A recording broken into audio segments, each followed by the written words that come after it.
కొంతమందికి సహవాసం తెలియట్లేదు. మిమ్మల్ని సదాకాలం మా దగ్గరే ఉండాలండి, మీరు ఎప్పుడు మా ఇంట్లో ఉండాలని ఆయన అంటే, నాకు టేస్ట్లు తెలియట్లేదండి, నాకు వయసు అయిపోయింది. ఏం మాట్లాడుతున్నావు?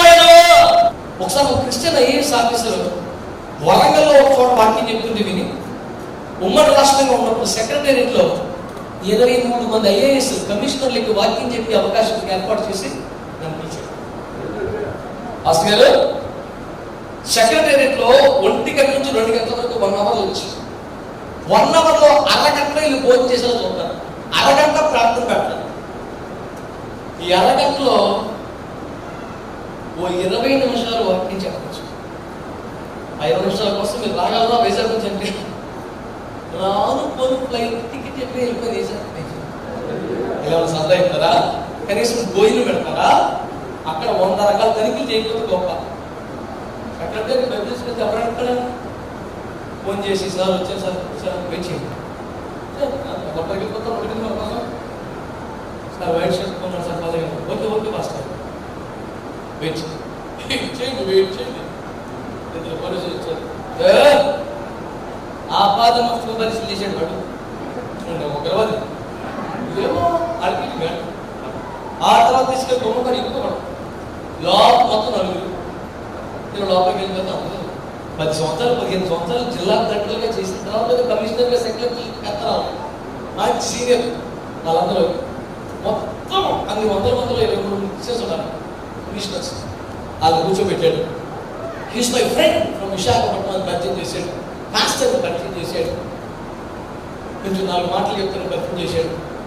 ఇక చూసుకో, ఆ అవకాశం కోసం నెగిటివిటీ కాదు, ఇంట్లేదు ఎక్కలేదు స్తోత్రం 20 నిమిషాలు వాక్యం చెప్పాలి. అంత వాక్యం దొరుకుతుంది. మళ్ళీ విజయన వాక్యం తెలుస్తుంది. వాక్యం చెప్పిన తర్వాత మరి మిగిలిన కదా చేతులేస్తుంది అంటే అక్కడ సీన్ ఉండదు.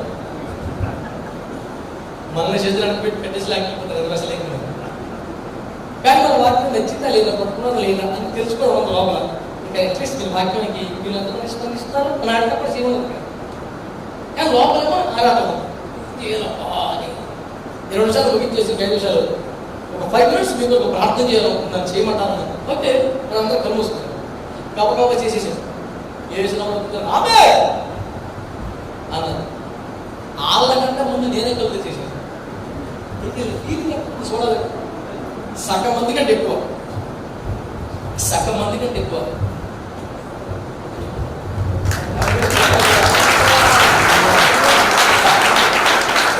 నా సంతోషంగా ఉంది. అన్నం కూడా లేదండి. వస్తాను నడుచుకుంటూ వచ్చేసారు. మనం పట్టించుకున్న వాళ్ళు లేదు. రోడ్డు మీదకి వచ్చి ఒక ఆటో ఎక్కి మళ్ళీ స్టేషన్కి వచ్చి జాగ్రత్త రైల్వే ప్లాట్ఫామ్ మీద కొనుక్కొని ఇంటికి వచ్చారు.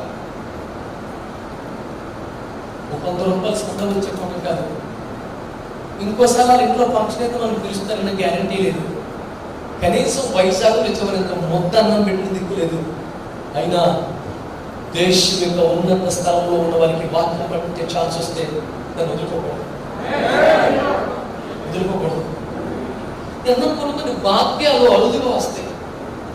నేను విశాఖపట్నంలో ఎక్కువ మందికి పరిచయం అయింది కూడా ఎన్ఎస్టీలో వాక్యం చెప్పిన తర్వాత. చాలా మంది ఆఫీసర్లు, మేనేజర్లు, సైంటిస్టులు ఆ తర్వాతనే పరిచయం అయ్యారు. వైజాగ్లో 120 మంది సైంటిస్టులు కూర్చున్నారు. క్రిస్మస్ వాక్యం చెప్పాలి. అందులో 5 Christians, NDD Christ church members. ఎక్కడో వాక్యం నేను పిలిచారు. సైంటిస్ట్కి చెప్పాలంటే కొంచెం మామూలు చదివే లేదు, బైబిల్ కాలేజ్ అంతకం లేదు. ఎలా చెప్పాలా? చాలా టెన్షన్ ఉంటుంది. మనకున్న 5 ఒకరోజు ఉపవాసం ఉంటుంది. ప్రభావ సైంటిస్ట్ గారు ప్రభావ వాక్యం చెప్పాలంటే తండ్రి అని గురి ఉపవాసం ఇప్పుడు తెలుసుకోవాలి. చేసుకుంటారు. అరే ఎల్లమెల్ బస్పా పోయి సంవత్సరం అయింది. అందరూ ప్రార్థన చేయండి. నా ఎల్లమెల్ బస్పా పోయి 1 year దాటిపోయింది. ఏమైపోయిందో కూడా తెలియదు. పెద్ద పెద్ద దైవజనులు దానికి డబ్బులు ఇస్తామని అడిగితే కూడా ఇవ్వలేదు. 35,000 ఇస్తారన్న వాడు చిచిరేల. అది నా కళ్ళ ముందు ఉండాలి.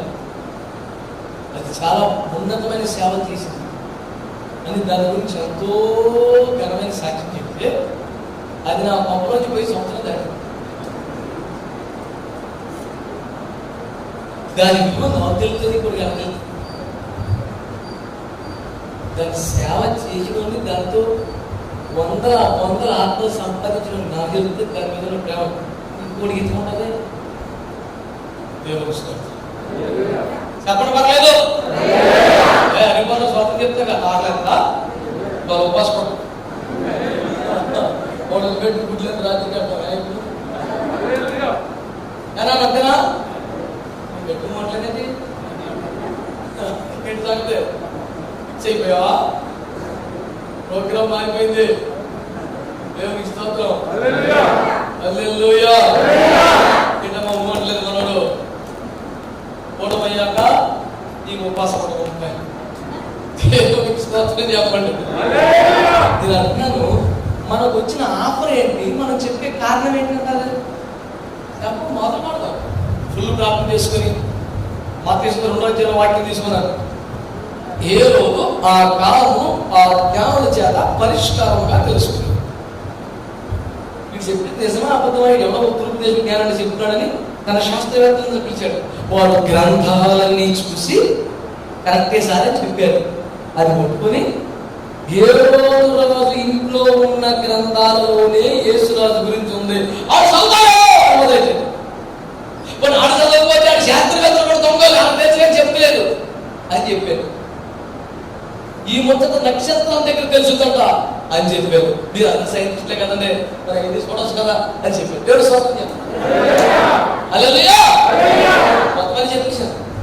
నాకన్నా ముందు ఎన్ఎస్టీఎల్ డైరెక్టర్ చెప్పాడు, నాకు 2 పోపుల్ ఫ్రెండ్స్ ఉన్నారు, 10 మంది బిషప్ ఫ్రెండ్స్ ఉన్నారు. నేను వాటికి వెళ్ళాను, నాకు క్రిస్టియానిటీ తెలుసు, 2 సార్లు బైబిల్ చదివాను, కానీ Bhagavad Gita the best book Bible కన్నా అని చెప్పాడు. నాకన్నా ముందు ప్రసంగం తెలుసు. నాకు సగం నీరుగడిపోయింది. ఇప్పుడు ప్రపంచం తిరిగేసిన వీడు చెప్తే నేనేం చెప్తాను బాబు. ఈ వాక్యం చెప్పిన తర్వాత అప్పుడు చెప్పాడండి. దేవుని స్తోత్రం.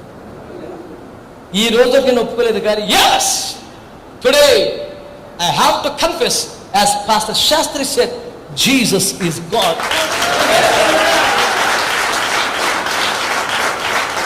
మరి అక్కడికి వెళ్తే మనకి సందా ఇస్తారా, బియ్యం పెడతారా? ఈ సందా పాడుగాను ఒక ఛాన్స్ వచ్చినప్పుడు వెళ్ళాలంతే. స్తోత్రం చెప్పండి. హల్లెలూయా. ఎంతమంది నమ్ముతున్నారు? స్తోత్రం చెప్పండి. దేవుడు నీకు ఇస్తున్న పిలుపు ఏంటి? నువ్వు చెప్తున్న కారణం ఏంటి? ఇంట్లో బాగాలేదండి, ఒంట్లో బాగాలేదండి, ఇంట్లో ఒప్పుకోరండి, 2 చెవుల మధ్య కొంచెం కూడా లేదు కదండి. ఉందా? ఉంటే ఏం చేయాలా?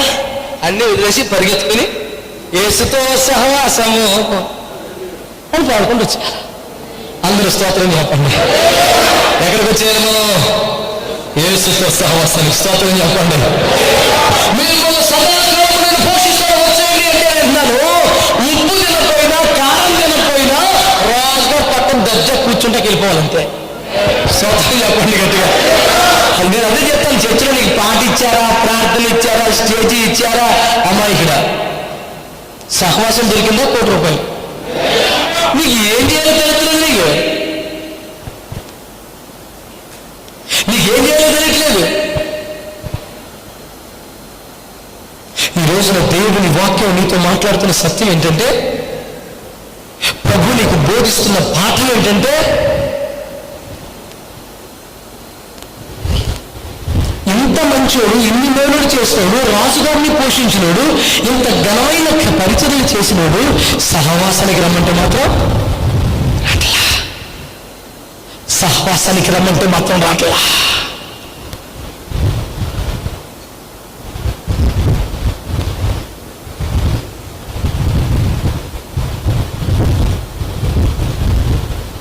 దేవుని వాక్యం తెలియచేస్తున్న మాట శ్రద్ధగా వినండి. సహవాసం అంటే తిండి కాదు, సహవాసం అంటే భోజనం కాదు, సహవాసం అంటే మైక్ కాదు, సహవాసం అంటే స్టేజీ కాదు. యేసు ప్రభుతో మనకు దక్కుతున్న గౌరవం, మనకు దక్కుతున్న మహిమకరమైన స్వాస్థ్యం. అందరు గట్టిగా స్తోత్రం చెప్పండి. హల్లెలూయా, హల్లెలూయా. దేవునితో సహవాసం ఎంత ఆశీర్వాదకరం. స్తోత్రం చెప్పండి గట్టిగా. పరిశుద్ధులతో సహవాసం ఎంత ఆశీర్వాదకరం. స్తోత్రం చెప్పండి.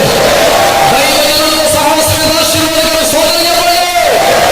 హల్లెలూయా. ఒక కీలకమైన మాట మీకు మనం చేస్తాం.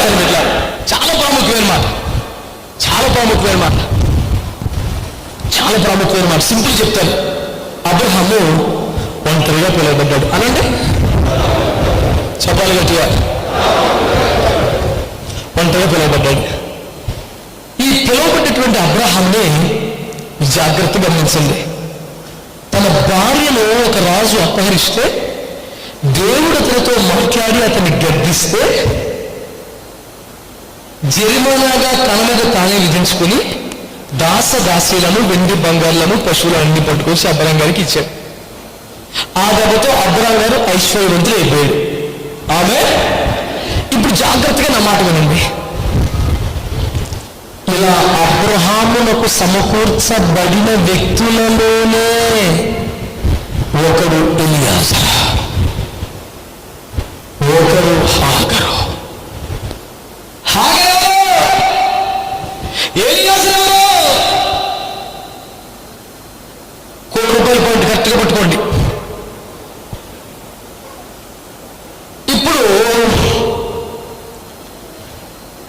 దమస్కు వాడైన ఎలియాజరు దాసుడా యజమానా? దాసుడా కుమారుడా? ఓకేనా? హాగరు దాస, ఇంటి మనిషా? రైట్. ఇప్పుడు మీరు జాగ్రత్తగా వింటే ఈ 2 పేర్లు అలా పెట్టి ఇప్పుడు 3వ పేరు చెప్తాను. లోతు. లోతు ఇంటోడా బయటోడా? కుమారుడా దాసుడా కూడా? ఎలియాజరుతో పోలిస్తే, హాగరుతో పోలిస్తే లోతు ప్లేస్ ఏంటి? ఎక్కువ తక్కువ? ఎలియాజరు హాగరులతో పోలిస్తే లోతు పొజిషన్ ఎక్కువ తక్కువ? చాలా ఎక్కువ కదా. సొంత రక్తం అండి, కుటుంబం అండి. ఎవడా అమ్మ అన్నాడు కదా, నువ్వు చేస్తానంటే దమస్కు వాడే ఆస్తి మొత్తానికి వారసుడుగా ఉన్నాడు అంటే ఎలియాజరు తనకు వారసుడుగా ఉన్నట్టు అబ్రహాంకి ఇష్టం లేదు. అసలు గిట్టట్లేదు. అసలు ఏ సుఖం ఏంటంటే మొత్తం అంతా గీడే వారసుడుగా ఉన్నాడు అంటే అబ్రహాము హృదయంలో ఎలియాజరు స్థానం ఏం పడిపోతుంది? పెద్దేం కాదు అసలు. ఇది 15వ అధ్యాయం చెప్తే నేను చెప్పేది ఆ స్టోరీ. ఇప్పుడు వినండి. కొంతకాలం తర్వాత లోతు వెళ్ళిపోయాడు. లోతు వెళ్ళిపోయిన తర్వాత సుఖపడ్డాడా? మాట్లాడాలి మీరు. బాగుపడ్డాడా? దీవించబడ్డాడా? ఏమన్నా మేలుందా? అప్పుడు ఏం జరిగింది? కొంతకాలానికి హాగా వెళ్ళిపోతుంది. దేవుడు దిగుడు వచ్చి ఇచ్చిదామా, నీ కన్నా ముందు ఒకటి వెళ్ళిపోయాడు. ఉన్నాడు వాడు అడిగిన సుఖపడ్డాడా? అడిగిన బాగుపడ్డాడా? నువ్వు ఎక్కడికి వెళ్తున్నావు? నీకు బొరలేదా? అంటే మా అమ్మగారు సరిగ్గా చూస్తలేదన్న, మరి కొంచెం కోపడుతుంది, ఎక్కువ తలవంజి పెట్టేసింది, పెద్ద కోసం పెట్టేస్తుందండి. అలాగే కానీ అబ్రహాము కూడా వదిలిపెట్టి బయటికి రాకన్నా స్తోత్రం చెప్పండి. చిత్తం తెలుసా? కుమారులు వెళ్ళిపోతున్నారు, దాసులు స్థిరపడుతున్నారు. నీకేమన్నా అర్థమవుతుందా? కుమారులు, దాసులు. పిచ్చి మొహం మరి ఎప్పుడు చచ్చిపోతారా? అడాలి ఎక్కడికి వెళ్ళాలి తెలియదు, ఏం తెలియదు. ఇలా వెళ్ళి నీ యజమానుడు చేతి కింద అన్నిటి మనకి పడింది కానీ ఒకటి కిల్లు అని గట్టిగా అన్నాడు. సరే ఇలాకి వచ్చేసింది. ఆ తర్వాత ఈ రోజుకి చరిత్రలో హాగరు సంతానానికి విలువ ఉందా లేదా? చరిత్రలో వారికి స్థానం ఉందా లేదా? పరిశుద్ధ గ్రంథంలో వారి పేర్లునే లేదా? కడవరి ఉద్యమంలో కూడా వారి పాత్ర ఉంటుందని బైబిల్లో రాశాడు యెషయా 40లో. స్తోత్రం చెప్పరా? దాసే కానీ ఆ గుడారంలో ఉన్నందుకు ఏ రేంజ్కి వచ్చింది పరిస్థితి? ఏ రేంజ్కి వచ్చింది భాగ్యం? సరే అలా పెట్టు. నెక్స్ట్ ఎవరి దగ్గరికి వద్దాం? ఎలియాజరు అనండి. దమస్కు వాడు, దాసుడు, పనివాడు, పాలేరు, పెద్ద విలువ నీకు తెలియదు. ఆడే వారసుడు అయిపోయిన బాబు స్థిరపడ్డాడు అబ్రాహం. అలాంటి వాడు ఇస్సాకు పుట్టాక ఇంకా దరిద్రం ఇవ్వాలి కదా. ఈడే ఆక్రమించేసేలా ఉండడం బాబు, నా తొందరగా కొడుకునే ఉండే అన్నాడు. కొడుకు పుట్టాక ఇంకా వదిలించుకోవాలిగా. కొడుకు పెళ్ళిడికి వచ్చాక ఆయన ఎప్పుడో మర్చిపోవాలిగా. కొడుకు పెళ్ళిడికి వచ్చాక ఎలియాజర్ని పిలిచి, రే నా తర్వాత నువ్వు అంత తోడు నువ్వే కదరా. హలో, వినబడుతుందా? కొడుకు కన్నా తక్కువ పొజిషన్ కదా ఎలియాజర్ది. వినబడుతుందా మీకు? అర్థమవుతుందా? ఇప్పుడు ఏ స్థానం ఇస్తున్నాడు తెలుసా? అబ్రహాం స్థానం ఇచ్చేస్తాడా, తండ్రి స్థానం ఇస్తున్నాడు. నానా నన్ను వాడికి ఎవరున్నారో నా తర్వాత నువ్వే కదరా అంటే ఒక బాబాయ్ లాగా, ఓ చిన్నాన్న లాగా తండ్రి స్థానం. ఇంకాడికి నేను లేకపోతే నువ్వే కదరా, నువ్వే చూసుకోవాలరా, అది పెద్ద ఇంకెవరున్నారా, మంచి నమ్మకం బిడ్డను చూడరా, ఇదో ఆ ఊళ్ళో మాట కుదురు నాయనది పలానా తీసుకురారా, నాకు ప్రమాణించి నాకు మాట ఇవ్వు. ఒక్క మాట కూడా ఇస్సాకుతో మాట్లాడతా. ఇస్సాకు గురించిన మాటలన్నీ ఎలియాజరు ఎవరు సార్ అసలు చెప్పాలి. ఇప్పుడు ఎలియాజర్కి వచ్చిన పొజిషన్ ఏంటండి అసలు? ఇంచుమించు అబ్రహాం పొజిషన్ వచ్చేసింది. అబ్రహాం తర్వాత నిర్ణయాధికారి ఎవరిదే? ఈ ఎలియాజరు బెతూయేలు ఇంటికి వెళ్తే అక్కడ ఏమన్నారండి? యెహోవా వలన ఆశీర్వదింపబడిన వాడా లోనికి రెండు గట్టిగా చెప్పడం ఒకసారి.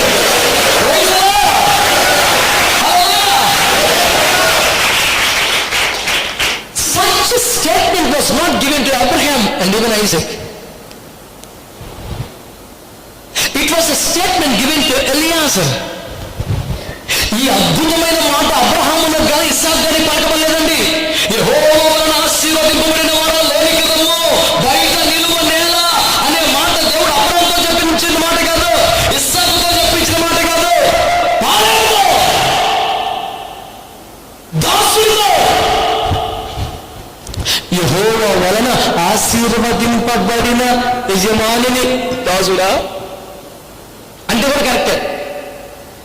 అంటే అబ్రహాము వస్తే ఎలాంటి గౌరవం ఉంటుందో సేమ్ గౌరవం ఎవరు దక్కింది? ఇప్పుడు మాట్లాడాలి మీరు. అబ్రహామును మర్యాద చేసినట్లుగా ఎవరు మర్యాద చేస్తున్నారు? ఇంచుమించు ఒక దేవుడికి అబ్రహాముకి దక్కిన ట్రీట్మెంట్ ఎవరికి దక్కుతుంది? ఒకప్పుడు ఇదే వార్తలైపోతాడేమో బాబు అని కొంచెం ఇరిటేట్ అయిన క్యారెక్టర్ అది. ఇప్పుడు ఒరే నువ్వు కాకపోతే ఎవరురా, అరే నువ్వే చూసుకోవాలరా, అది ఎవరున్నారా బాబు, అరే నువ్వే కదరా, నాకు మాట నువ్వు నా ప్రమాణం చేయలేవు. ఈ అబ్రహాము తరపున వెళితే ఇతనికి దొరుకుతున్న మర్యాద ఎక్కడండి? ఎలాంటి ప్రవేశాలు చేసుకుని నిర్ణయం ఏందే, ఎలాంటి పరీక్షలు పెట్టాలో నిర్ణయం ఏందే, ఏం అడగాలో నిర్ణయం ఏందే, ఎప్పుడు తీసుకోవాలో నిర్ణయం ఏందే. ఇంకొక లేదు సార్, అబ్రహామే ఉంటే ఏం చేస్తాడో ఎలా చేస్తాడో ఒక మెసేజ్ పెట్టక్కడ లేకుండా, మరి మీరు ఒక మాట అనండి అలా అక్కడ లేకుండా అన్ని నిర్ణయాలు పెళ్లికొడుకు ప్లేస్లో, పెళ్లికొడుకు తండ్రి ప్లేస్లో మొత్తం తీసేసుకునే సర్వాధికారాలు ఎవరికి వచ్చేసింది ఇప్పుడు?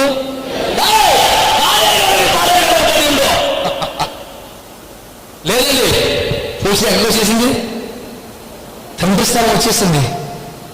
ఇదంతా ఎలియాజరుకి ఎలా వచ్చిందంటారు?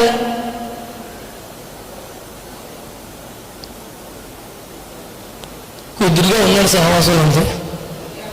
బాగా అబ్రహం వెనకాల తిరిగేవాడు, అబ్రహం వెనకాల ఉండేవాడు, అబ్రహం ఏం పనులు చేసినా వెనకాల ఉండేవాడు, అన్నిటినీ గమనించుకుంటేవాడు. మిగతా వాళ్ళందరూ అప్పగించి అనుకుంటారు, మిగతా వాళ్ళందరూ ఏ పని అప్పగిస్తే ఆ పని చేసి ఉండేవాడు, ఇతను మాత్రం ఏ పని చేయాలో గమనించుకొని చేసి ఉండేవాడు. అంటే అందరూ పాడేవాళ్ళు, ఇతను కూడా ఇంత పుట్టి అమర్చబడ్డవాడేం కాదు, వచ్చినోడే. మరి ఇతనికి ఎందుకు స్పెషల్ ప్రిఫరెన్స్ ఇవ్వాలా? అన్ని కూడా గమనించుకొని కొడుకు మాదిరి చేస్తున్నాడు. చివరికి తండ్రి మాదిరి గంతలు పొందేశాడు. ఇదేమంటున్నాను తెలుసా? సహవాసములో ఉండే ఆశీర్వాదం సామాన్యమైంది కాదండి. సహవాసములో ఉండే దీవెన సామాన్యమైంది కాదు. ఒక సహవాసంలో ఉంటున్నామంటే ఆ ఆశీర్వాదం ఈ చిన్న చిత్తక ఆశీర్వాదం కాదండి. ఈ ధన్యత తెలియక లోతు నష్టపోయాడు. ఈ భాగ్యం తెలియక లోతేమో ఏమీ కానోడు చరిత్రహీనుడైపోయాడు. ఎక్కడ అబ్రహాము సంతానంలో కొన్ని దాసి సంతానమైన పేరు మీదైనా బలమైన జలమైన ఆశీర్వాదాలన్నీ ఇష్మాయిలు పొందారు. కానీ లోతు ద్వారా పుట్టినటువంటి, లోతు ద్వారా వచ్చినటువంటి ఆ అమాలేకులు కానీ అమ్మోనీయులు కానీ వాళ్ళకి ఏమన్నా ఉందా అండి? వాళ్ళకి ఏమైనా ఆశీర్వాదం ఉందా? నేను దాసిగా బ్రతికిన సరైన సంఘం ఏంటి? దాసిగా బ్రతికిన సరైన సహవాసాలు ఉంటే ఆమె ఒకప్పుడు దాసుడిగా అన్ని భుజాలు వేసుకుని వెట్టి చాకరీ చేసినోడు, ప్రతిఫలం వాడిని అందరూ పనుల్లో ఏమో పనులు అన్ని నేను మేలేసుకోవాలి, అన్ని నేనే ఎందుకు చేయాలి అనుకోకుండా మేలేసుకొని చేసుకున్నందుకు ఎలియాజరు ఏమైపోయాడు? ఇప్పుడు తండ్రి పొజిషన్, ఎక్కడికి వెళ్ళి అదే గౌరవం, అదే ఘనత.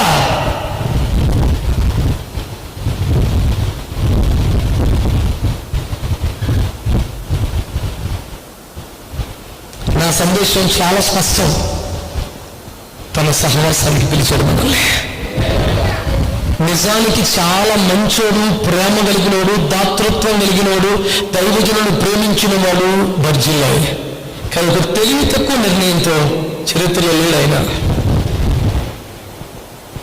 యోర్దాను దాటలేడు అన్న కారణంతో సౌభాగ్యాన్ని కోల్పోయాడు. ఒక అమ్మబడిన దాసుడిగా, పనివాడుగా వచ్చిన సహవాసములో స్థిరపడి ఒక కొడుకు మాదిరి సేవలు చేసినందుకు ఆయన తండ్రి స్థానానికి వచ్చేసాడు ఎలియాజరు. ఎక్కడికి పిలిచాడు సార్ ఆయన? ఏది దాటలేకపోతున్నావు నువ్వు? కులమా, మతమా, సాంప్రదాయమా, ఆచారమా, బంధాలా, కొన్ని వ్యసనాలా? ఏం దాటలేకపోతున్నావు? ఈరోజు ప్రభువునితో మాట్లాడుతున్నాడు. నీవు దాటి రాగలిగితే ఈ పనులు, ఇదంతా దేనికోసం? స్టేజీ కోసం, అవకాశం కోసం, గంత కోసం లేదు, సహవాసం కోసం. సహవాసం కోసం, దేవునితో సహవాసం, పరిశుద్ధులతో సహవాసం, దైవజనులతో సహవాసం. ఈ సహవాసం కోసం కడుగు ముందుకేయగలిగితే, ఓ నదిని దాటగలిగితే ఈ సౌభాగ్యం ఎంత అని చెప్పడానికి కూడా అవకాశం లేదు. ఈరోజు నాతో దేవుడు మాట్లాడాడు అనే భావన ఎంతమంది కలిగింది? నేను అవకాశాల కోసం, స్టేజీల కోసం కాదు, సహవాసం కోసం పిలువబడ్డాను. నాకు యేసుతో సహవాసం కావాలి, నాకు దైవజనులతో సహవాసం కావాలి, నాకు ఆత్మీయులతో, సహోదరులతో సహవాసం కావాలి. సహవాసము కలిగి ఉంటే గొప్ప తప్ప సహవాసములో స్థానములు ప్రాముఖ్యం కానే కాదు. నేను ఒక దాసుడిగా వచ్చినా నమ్మకంగా ఉంటే తండ్రికి దక్కేంత గౌరవం నాకు దక్కింది. సహవాసం అంటేనే చెప్తాను ఫస్ట్ నుంచి, ఆ స్థానం, ఆ ఛాన్స్, ఆ గౌరవం, అది తప్ప మనం ఏం తిన్నాం, మనం మైకి పెట్టుకున్నామా, ఇదంతా కాదండి. సహవాసాలు మనకు దక్కే ఛాన్స్. మనం పిలుస్తున్నారు, సేవకులారా మీరైనా, సహోదరులారా మీరైనా, ఒకటే గుర్తుపెట్టుకోండి, సహవాసములో ఉన్నంత ఆశీర్వాదం ఇంకెందులో కూడా లేదా. సహవాసము పిలువబడ్డాం. ఈ విలువ తెలియదు చాలా మందికి. కొంతమంది ఏమో మా బజ్జీలు అంటే మేము రానుగానే మా కొడుకుని తీసుకెళ్ళంటాడు. కొంతమంది అంటారు మా కొడుకు కూతురు రారుగా నేను వస్తానంటారు. ఈడొక రకం బజ్జీలే, ఆడొక రకం బజ్జీలే, మొత్తం బజ్జీలే లేని వ్యక్తి బజ్జీలే ఏమి లేవు.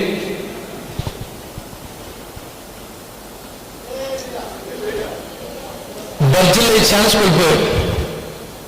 సమయం అంతా ఎక్కడెక్కడో పోయింది. చదవడం అంటే కాదు, నీతిమంతులను ప్రేమించాడు, దైవజనులకు సహాయం చేశాడు, తన డబ్బంతా వాళ్ళ కోసం ఖర్చు పెట్టాడు. స్వార్థపూర్తి నుంచి కాదు, కానీ సరైన సహవాసం లేక లైఫ్లో నష్టపోయాడు. మీ జీవితంలో కూడా టైం వల్ల వేస్ట్ అయిపోయిందేమో, ఎక్కడెక్కడ గడిపేశారేమో. ఇదిగో తన కుమారుని సహవాసానికి, ఆది అపోస్తలుల ఉపదేశానికి, ఒక సత్తువ కలిగిన సంఘానికి నా తండ్రి మిమ్మల్ని పిలుస్తున్నాడు. ఇంతవరకు రాలేదా? వచ్చిన అంటే ముట్టనట్టుగా ఉన్నారా? ఒకవేళ చిన్న కుమారులాగా బయట సంతోషాలకు వెళ్ళారా? పెద్ద కుమారులాగా ఉన్నా అంటే ముట్టకుండా ఉన్నారా? లోతులాగా స్వేచ్ఛ కోసం వెళ్ళిపోయారా? ఎలియాజరు గుర్తుపెట్టుకోండి. అబ్రహాము గారు కాలేదా మీరు? రెండేళ్ళ యెహోవా వలన ఆశీర్వదింపబడిన వాడు లోపలికి రా, మీరు బయట నిలబట్టండి. సహవాసం అంటేనే ఒక అవకాశం, సహవాసం అంటేనే ఒక ఆధిక్యత, సహవాసం అంటేనే ఒక ఘనత. సహవాసాలు ఏం కోరుకోవాలి? సహవాసమే కోరుకోవాలి, ఇంకేది అక్కర్లేదా? దేవునితో, దైవజనునితో, సంఘంతో సహవాసం సామాన్యమైంది కాదు, చాలా ప్రత్యేకమైంది, చాలా ఆశీర్వాదకరమైంది. ఈ సహవాసం స్థిరపడదామా? ఈ సహవాసంలో మాట్లాడదామా? ఈ సహవాసంలో కట్టుబడదామా? ఈ సహవాసం కొరకు పని చేద్దామా? ఎంతమంది సీరియస్గా తీర్మానం చేస్తారు? ఒక జీవితానికి సరిపడంత కమిట్మెంట్తో కొన్ని ప్రార్థన చేయాలి. ఒక జీవితానికి సరిపడంత తీర్మానంతో కొన్ని ప్రార్థన చేయాలి. ఎంతమంది ప్రార్థించడానికి సిద్ధంగా ఉన్నారు? రండి ప్రార్థించాలి.